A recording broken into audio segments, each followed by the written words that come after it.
Hey, Mike here. I used my chiller today. I wanted to do a little refrigerator um, freezer actually. I want to do some freezing some water. I installed the chiller that I demonstrated in some previous videos. Did a slight modification. Did shorten up the cap tube a little bit. I'll just open up everything up here so you can see what's going on. Just a little modular cooling unit.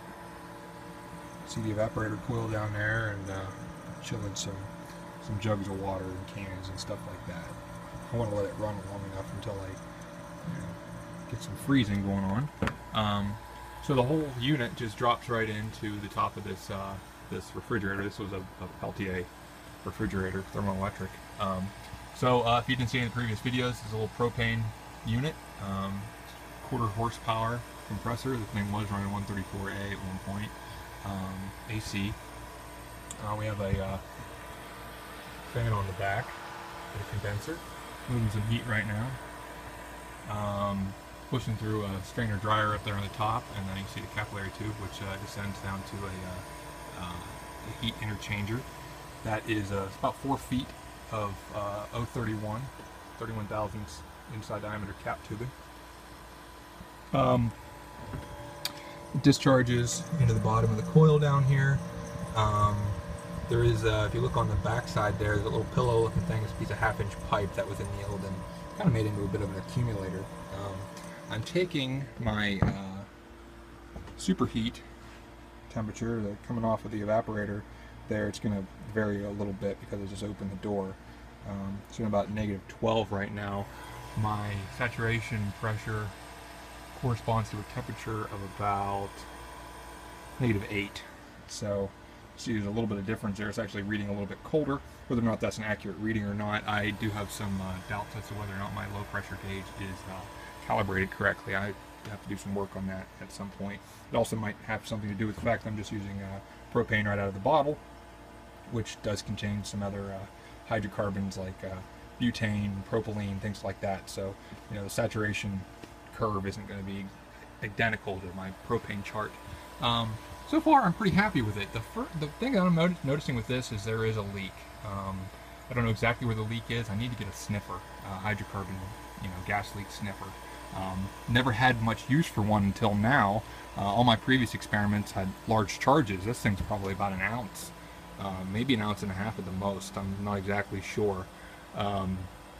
My scale's kind of a junky kitchen scale and tends to reset itself pretty often. So plus I keep a really close eye on it. I don't know exactly what I'm running. And I've made some changes to the charge depending on the temperature, the load inside. I've either vented a little or added a little.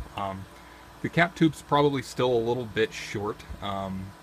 Even with full load in the freezer compartment, when it was warm today, 70-80 degrees, it still pulled down to into the negative Fahrenheit. It generally stays below about 20 pounds on the low end. High end's usually around 175 to 200. It seems to be pretty happy around 15 on the low side and 200 on the high side. So it's still a little excessive restriction, I think, but we are moving some heat.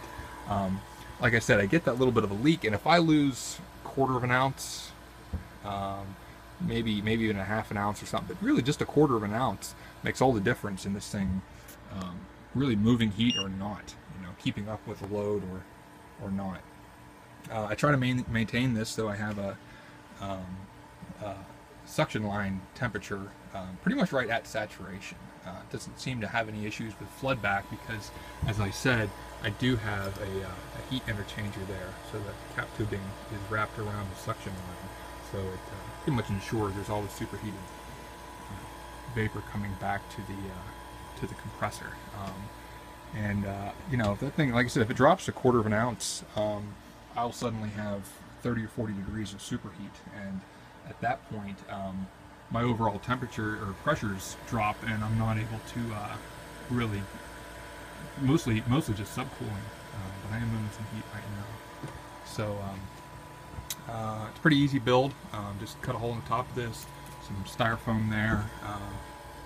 I did end up putting a computer fan in the corner here, which looks like it shifted on me. Just keeping air circulated and keeping that very small evaporator coil from freezing, frosting over too much and insulating it.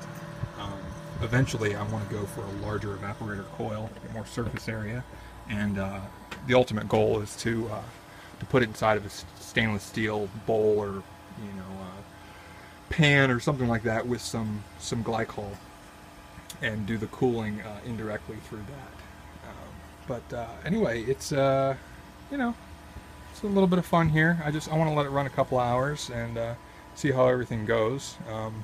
I ended up capping off this service valve. I'm pretty sure that service valve, it doesn't seat properly and it leaks. So I have to take the hose off and just cap it off. So let it go a bit and see how everything goes.